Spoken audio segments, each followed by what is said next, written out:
Hi everybody, I think we're live now. So welcome to the launch event for Platform Issue 2. So Platform is our volunteer-led publication which showcases the creative work of Open Eye Gallery's volunteer team.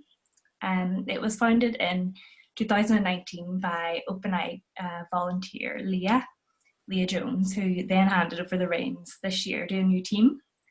So I'm joined by David, Sam and Maria from the team, and they're going to tell us a bit more about the new issue. We'll also be on Discord after the event, so please join us there if you'd like to chat more with the platform team. So a digital copy is available on the website now if you'd like to have a look. It's openeye.org.uk/platform, and printed copies will be available in the shop from next week, so you can pick up a copy there. So we're joined by the team here, and they're going to give you a bit of background on the issue. So I wonder, as an introduction, David, if you wanted to talk a bit more about issue 2, tell us how you kind of approached the project as a collective of organisers this year and how that's kind of shaped the publication. Yeah, thank you. Firstly, I'd like to thank Leah for starting Platform, and I hope that we've done your legacy justice. We came together as a team at the end of April, a group of people who didn't know each other and certainly had never worked together or worked remotely on a project like this before. We did something called isolate, what we termed, I think it's termed as isolation diaries. So we wrote a little bit about each other, what we were doing and how we felt about the lockdown and how we were coping with it ourselves. That was quite a good way actually for us to get to know each other. And although that didn't get into the publication, I think it was really useful. After that, I think we discussed a little bit about the approach and also about the theme, which obviously we picked the new normal. Given the current pandemic, I think that is self-explanatory as to why. Although I think Sam will talk a bit more about that later. And I would say we've still not all met in person, which is something I hope we can address in the future and get together. Yeah, I should say there's 2 more members of the organising team as well. Another Sam and Nom, who couldn't join us but have played a major role in the publication as well. But yeah, very strange time to kind of be working collectively, and the fact that some of you hadn't even met each other beforehand. It just shows how you can kind of still come together and make something, which is really interesting. Maria, I wondered if you could talk a bit about the kind of online collaboration and how you made the project work, having to organise it all virtually, and maybe some of the positives of this and the challenges as well. So we would do a team meeting once a week to kind of get together and talk about things that we've done, and get inspiration from each other. Especially at the beginning, it was like, where do we want to take this? How do we want it seen? So it was good to, because we couldn't be together, still have this collective space to talk it through. And then it's just been everyone's shared documents online that everyone can access and put into those. And then we've had Zooms and just emails back and forth. So it's been the technology side of it has been really helpful, because without that we couldn't have done what we wanted to do. There's just technology is the way forward in this aspect, since we can't be in the same room. And I think the kind of interesting thing is kind of that focus on the online, and I think that's kind of fed through into the publication as well. You've made a digital copy and a printed copy, and kind of through your Instagram takeover this week, engaged kind of a bit more, maybe a bit more of an online focus than you might have done if everything was just kind of in person. Yeah. But yeah, how did you find the Instagram takeover? It's been good. It's been fun to see the interaction from people and to actually get a bit of work out there, because we've been working on it for ages, and it's nice to actually be able to share it with people, which is exciting. I think what really helped as well in regard to like setting that process up is the stuff that Open Air Gallery put on for volunteers to do. Like, we had different things on every week before platform came to be, different exercises to keep the kind of culture of Open Air Gallery still present, even though we were in lockdown. So I think getting used to Zoom, because it was something that we're all very new, the different workshops and the different groups, it was fun, you know what I mean? That were kind of first team building that we had before platform kicked off. Yeah, that's so true. I didn't think about that before, actually, that like making that culture of like meeting every week, like maybe that did play a role. And yeah, definitely everyone was like getting to grips with kind of how to use technology, and now it's just like become so normal. But yeah, I wondered, Sam, maybe if you could tell us a bit more about the theme of the publication, which is the new normal. And I think like everyone can understand where the inspiration for that might have came from in current circumstances. But I was interested in kind of like how you interpreted that theme as a team and kind of what it means to you. Yeah, no worries. So, like as we've just mentioned there, like when lockdown started, I think it was like 23rd of March or something like that. The pace that everything had to adapt were like incredibly rapid. Like even, you know, structures of power that we're used to. Everything changed really quick in a really short period of time, and really kind of what amazed me is like how people adapted to that change as quick as what they did. Obviously, it was an uncomfortable situation, but it was also a universal one, and the new normal itself, like the idea of it came from that where are we going to find this normality, because it was quite evident from the start that whatever we're going off with COVID, it were here to stay. And when it happened, it happened, you know what I mean? We had to accept it and think, right, what can we do about it? So the brief itself is about that. We had some discussions as a group about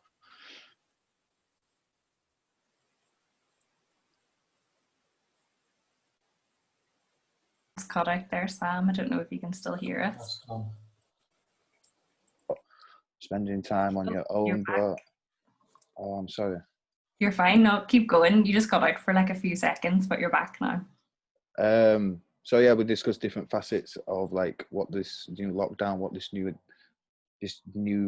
well, it weren't normal at the time, that it was like abnormal. So, and then we decided as a group really to do it as an umbrella, not necessarily focus at a specific, but focus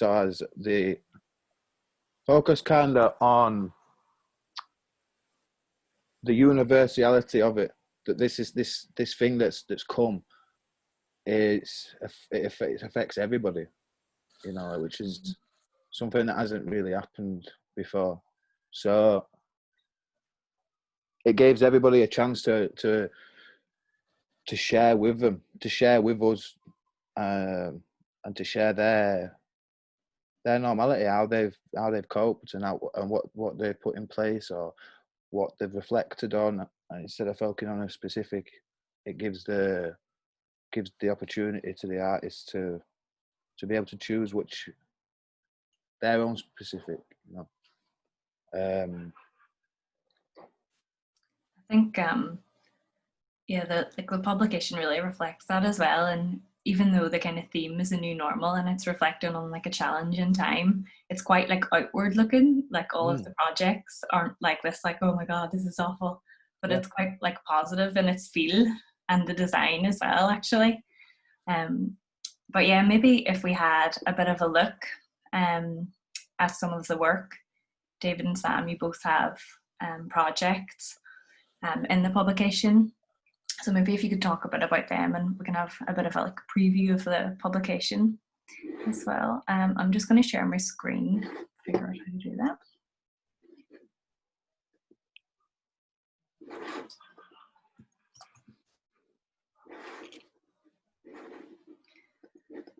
Sorry, not the quickest at this.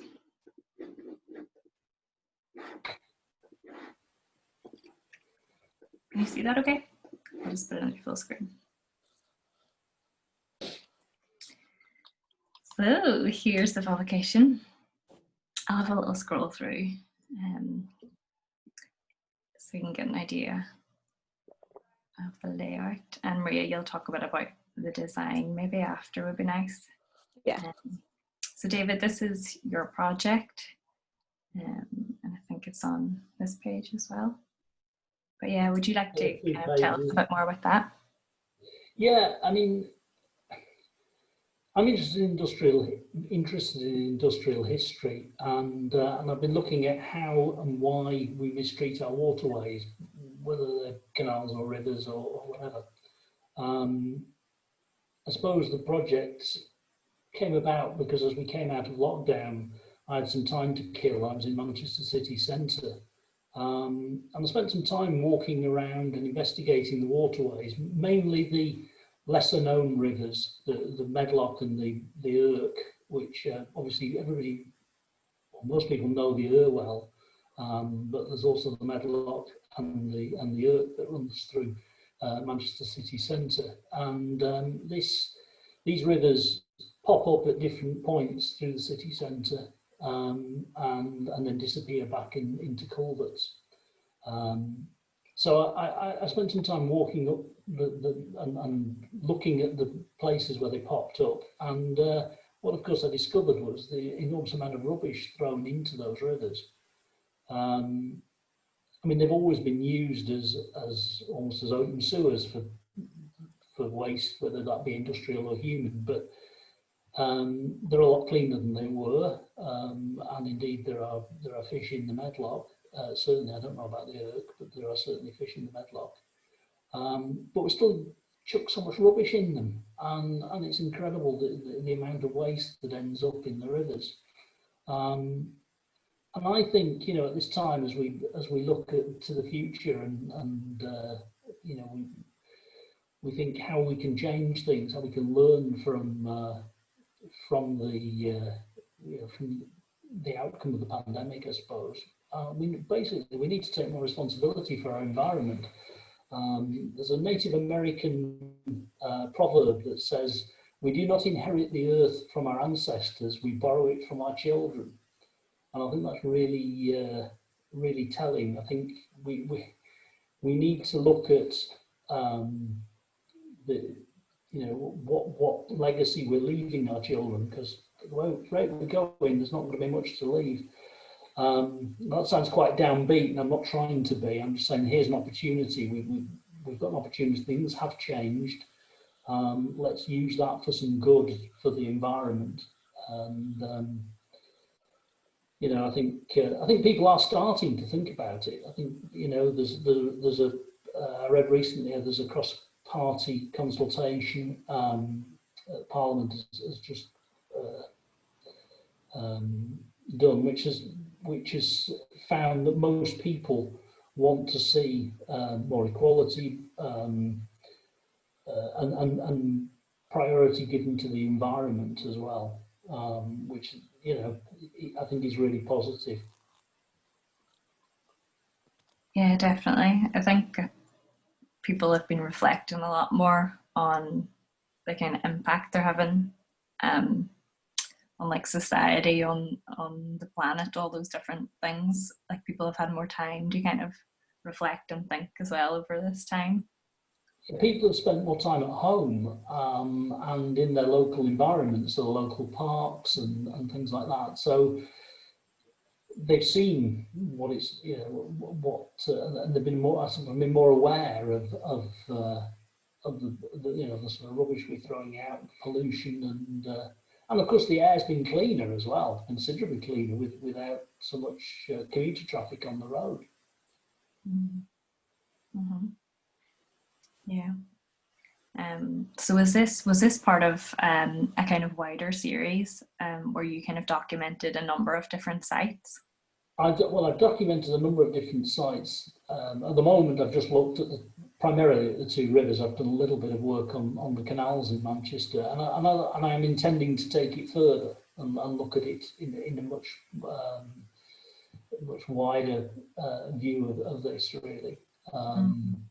There's a lot to, but it is a huge task, and there's an awful lot of waterways in this country. Would be nice to get out and do more and look at more of them and see what the position is.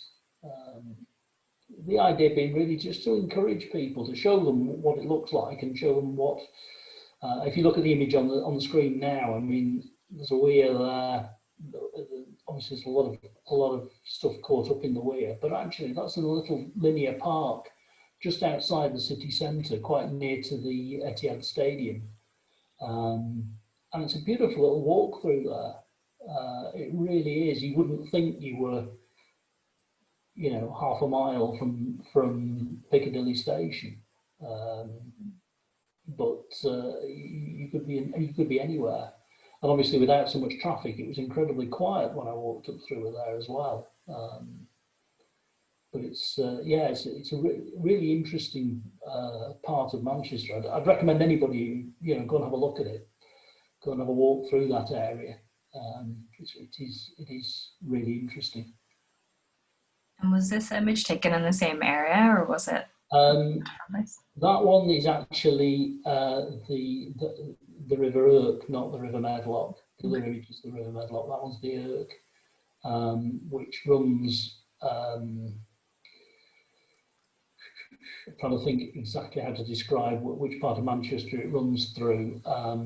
But I mean, you don't see so much of it, to be honest. A lot of it is culverted, and it flows eventually into the Irwell near the Manchester Arena, I suppose. Yeah, just south of the arena. But further upstream, again, there's some really nice areas, and they've got a lot of woodland. But old bike wheels and the sort of other rubbish thrown in it, which is a real shame. There's another image in the series which is just a car tyre almost completely submerged. Why? Yeah, who didn't want their bike as well? I just flicked between them. But yeah, I'll move down to Sam's project here. So there's kind of like a range of work, some written pieces, some photography. Go to Sam. Do you want to speak a wee bit about your project, Sam?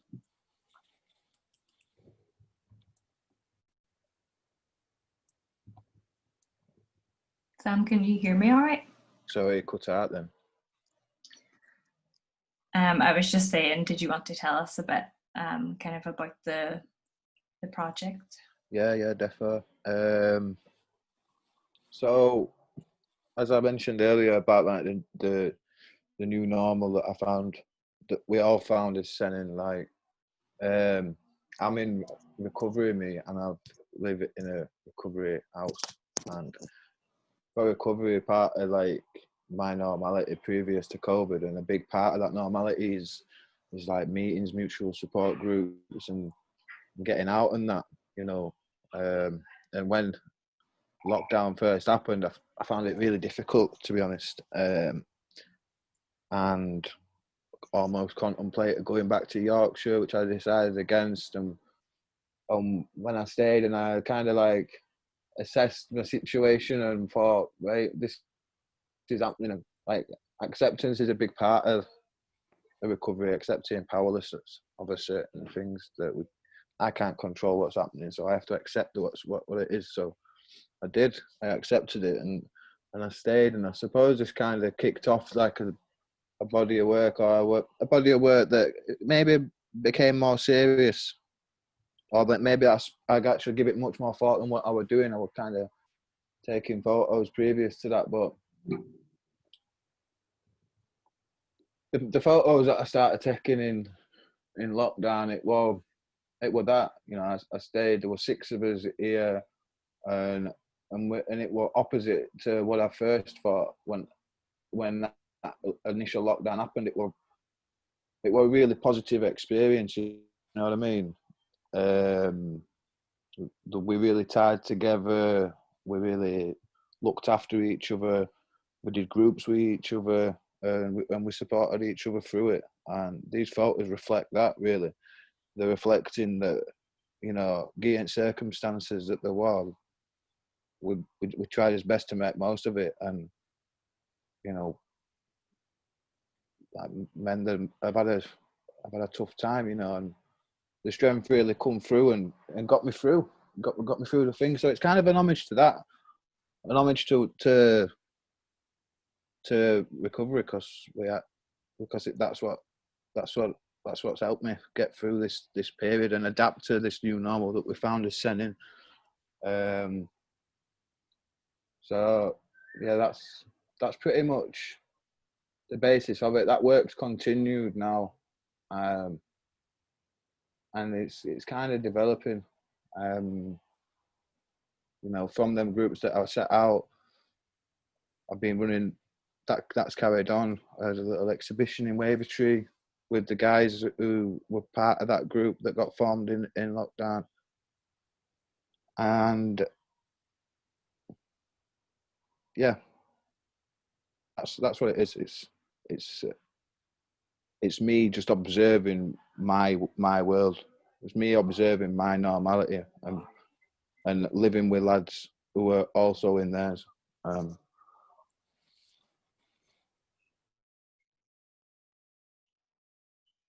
Taking photos then as well, didn't you? You started kind of like a photography group. Yeah. So like that's the positivity that come out in it. That group might not have took off like it did, if it weren't for that time that we spent together. You know, we did other groups like painting, art groups, all sorts of stuff. But yeah, that photo group has stayed together one day at a time, boys. And that continues to develop. You know what I mean? But yeah, it's as Sorcha said, like when we were discussing to get this together, it was kind of to find positives in such a negative time, and that's kind of what this work's reflecting. Trying to find them positives. Yeah. Well, finding them, not trying. I found them. And you mentioned the Wavertree exhibition as well. May as well plug that while you're here. But is that still up, or has that come down already?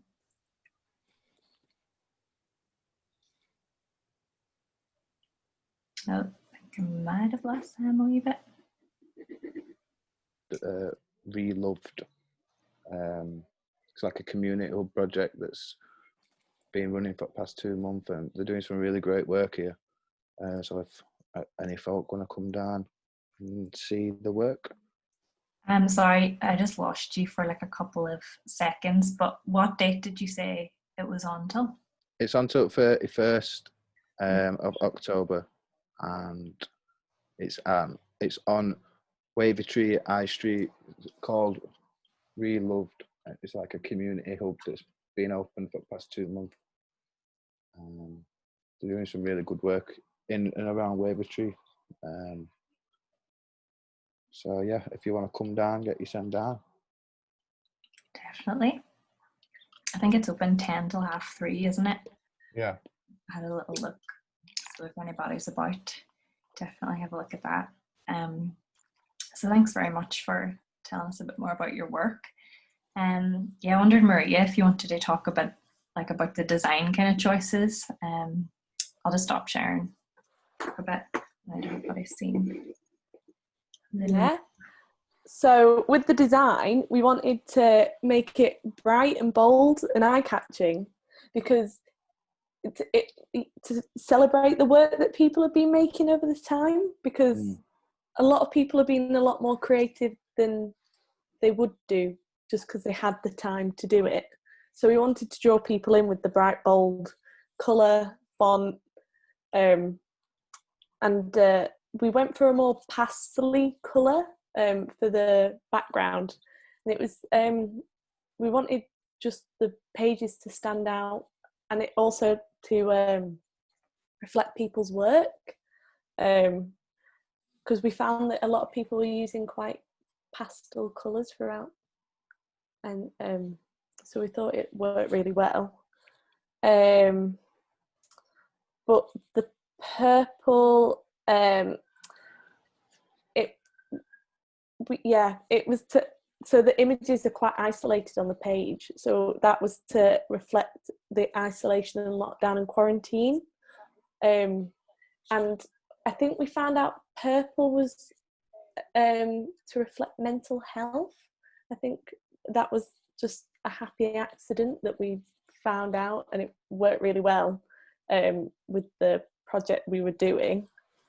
And because everyone's an emerging artist, we wanted to just celebrate all their work and let them have their own page to like shine on the paper.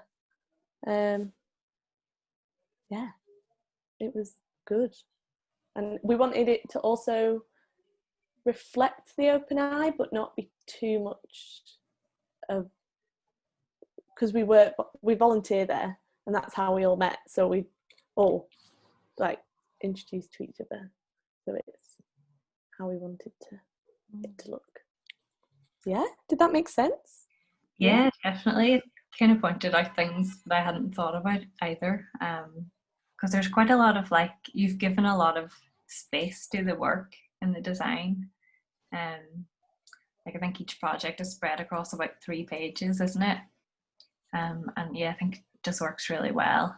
But yeah, I hadn't thought about that kind of sense of it being enclosed in borders and stuff as well, and relating all that to lockdown. Very interesting indeed.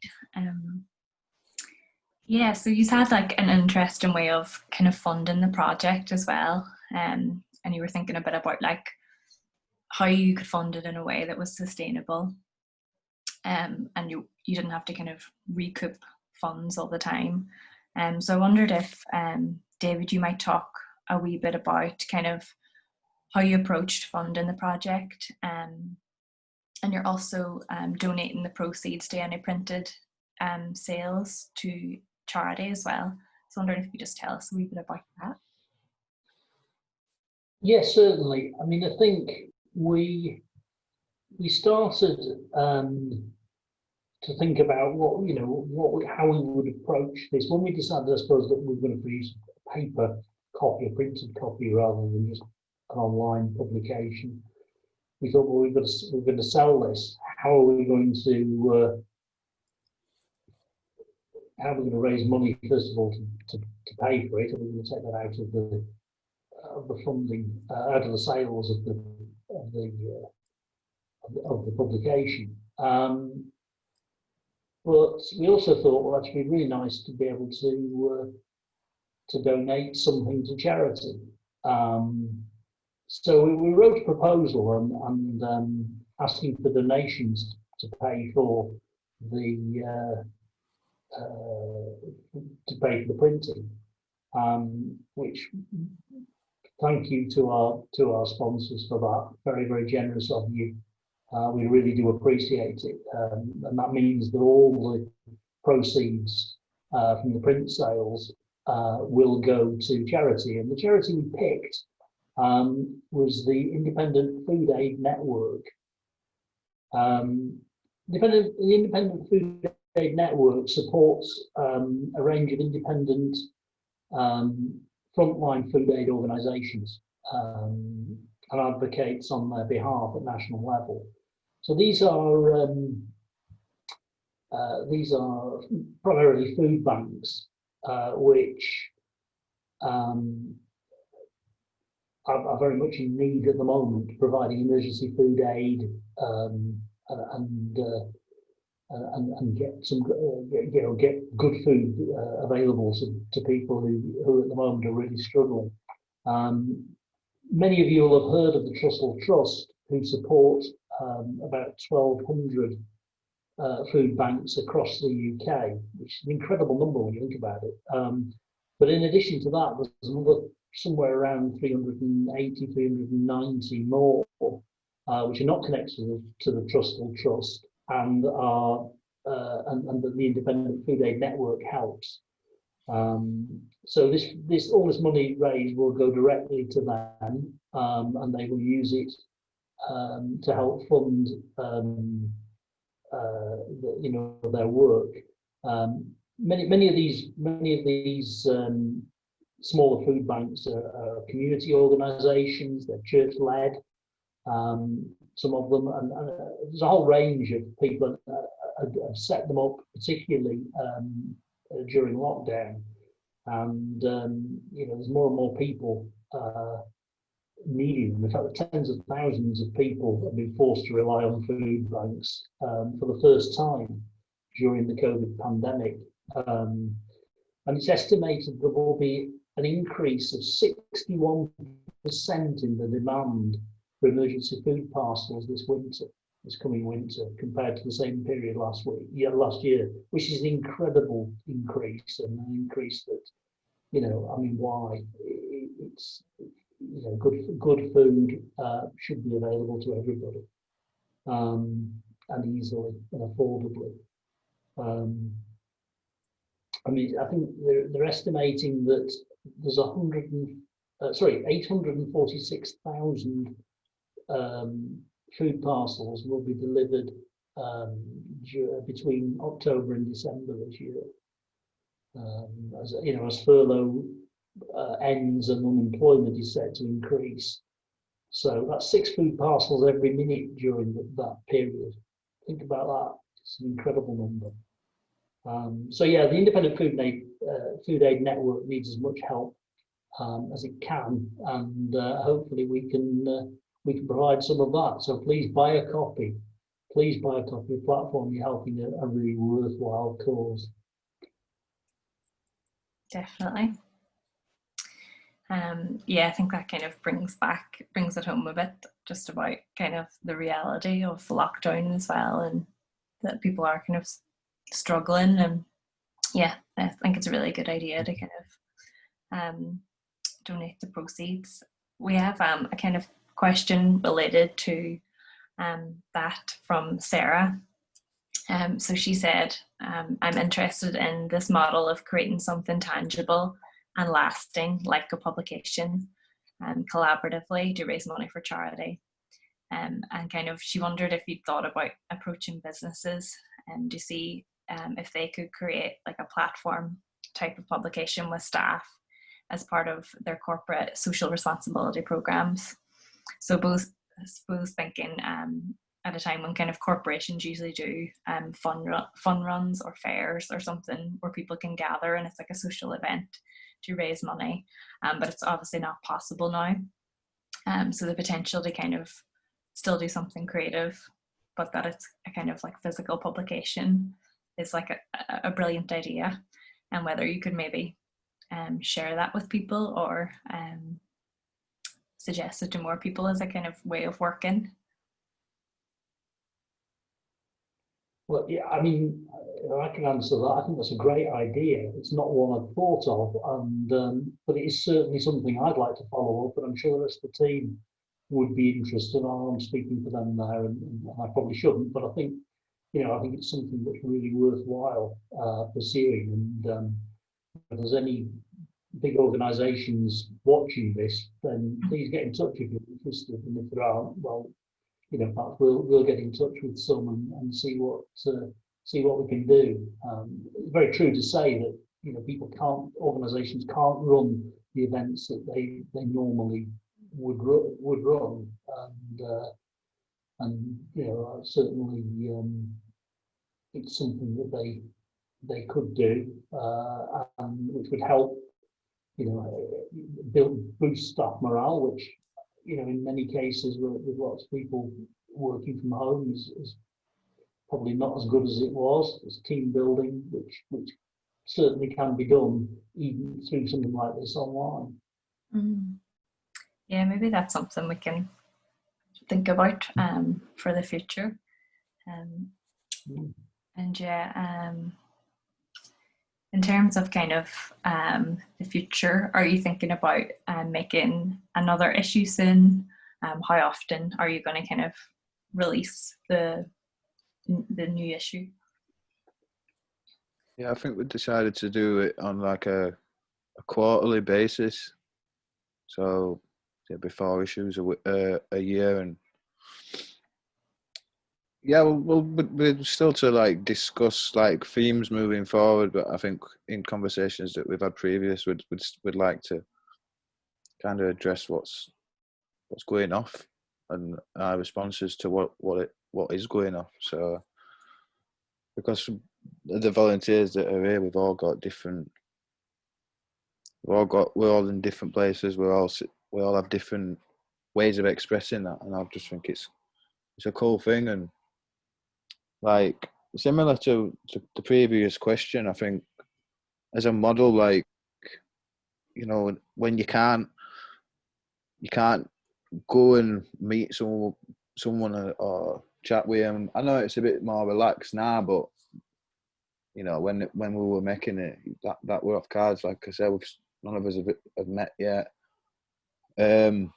It's good, and it's a good form of connection to be able to get ideas off each other, and yeah, I think it influences rest of your work and the different ways that you can approach stuff, So yeah, well, I'm looking forward to it. I'm looking forward to sorting out next brief and seeing what we come up with. See if I think we've developed a pretty decent model, So yeah, I'm excited for it. So yeah, I think we're kind of going to wrap it up here, and just to kind of mention again that the printed publication will be available in the Open Eye Gallery shop from next Thursday, and 100% of the proceeds will go to the Independent Food Network. Is that charity? So yeah, and then you can download a digital copy on our website at openeye.org.uk/platform. So that's available now if you want to have a read. And yeah, we'll be kind of jumping on Discord for about half an hour after this. If you want to join us, you can chat more with the team, ask any questions, and find out a bit more about the publication. So yeah, thanks very much to Maria, Sam and David for joining us. Thank you. It's been lovely having a chat, and really nice way just to kind of launch the issue and get the word out there. So yeah, I'll see you on Discord in a few minutes.